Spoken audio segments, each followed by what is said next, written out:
Narsingi police ने businessman को car रोककर किडनैप करने वाले 2 अफराद को कुछ ही घंटों में गिरफ्तार कर लिया है।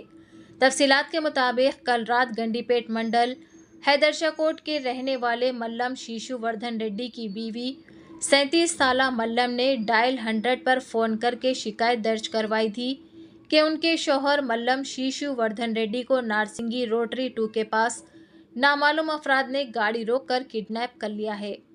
जिसके बाद नारसिंगी पुलिस हरकत में आ गई और अदाकुला टूल गेट महबूब नगर के पास किडनैपर्स को गिरफ्तार कर लिया और शीशु वर्धन रेड्डी को उनके कब्जे से बाहिफाजत बचा लिया। किडनैपर्स की शिनाख्त 36 साला अंधे क्रांति रेड्डी साकिन करनूल और 36 साला कल्लेलू संदीप साकिन करनूल की हैसियत से की गई है। मल्लम शीशु वर्धन रेड्डी आंधे क्रांति रेड्डी को कुछ रकम बाकी थे जिसकी वसूली के लिए ये किडनैप किया गया था। मज़ीद ताज़ा तरीन ख़बरों से बाखबर रहने के लिए चैनल को लाइक करें, शेयर करें और सब्सक्राइब ज़रूर कर लें।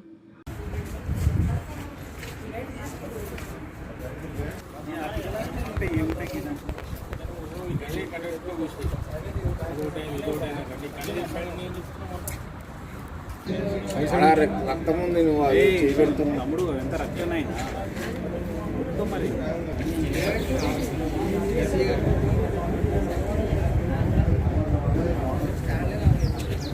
అడిగి వేసారిపోవడంతో ఈ డబ్బులు వసూలు చేసుకునే క్రమంలో ఇతన్ని కిడ్నాప్ చేసినట్టుగా తెలిసింది.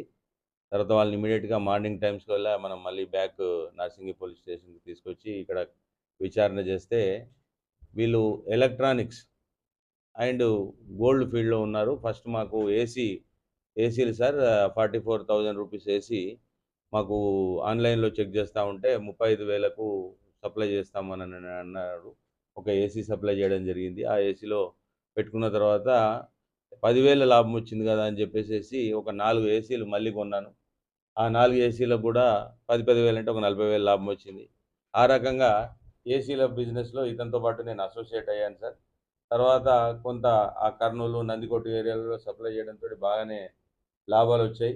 తర్వాత ఈ 2 నెలల క్రమంలో ఆయన గోల్డ్ కూడా బులియన్ బిజినెస్లో ఉన్నాను నేను. నాతో పాటుగా మరి మీరు ఏమైనా ఇన్వెస్ట్ చేయగలిగితే మీకు మంచి లాభాలు వస్తాయి. 75 అంటే ఆ తులం బంగారం మీద అంటే 10 గ్రామ్స్ కొంటే ఆ 10 గ్రామ్స్ మీద ఒక 10,000 మిగులుతున్నాయి అనే దాంట్లో కొంత మొదట సప్లై చేయడం జరిగింది.